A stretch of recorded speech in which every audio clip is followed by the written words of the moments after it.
Informasi pertama, saudara, seorang pria mengamuk menggunakan senjata tajam saat menyerobot antrean pengisian BBM di SPBU di Kota Kendari. Pelan-pelan saja, jangan tuh 3 orang.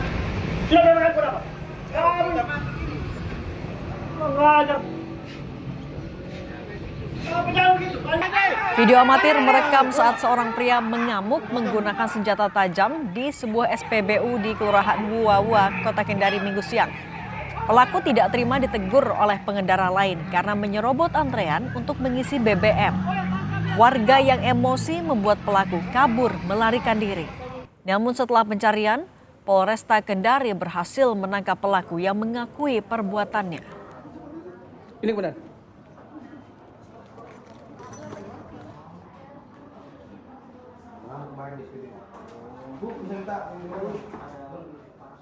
Pelan-pelan saja, jangan tuh 3 orang.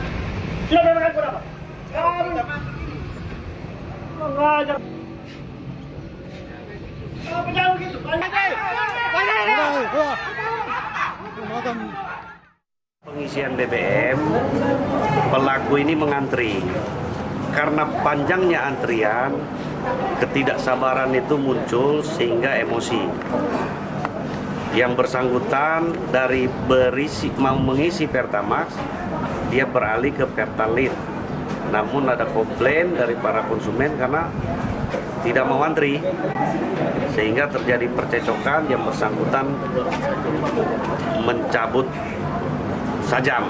Saat ini pelaku sudah diamankan di Satreskrim Polresta Kendari.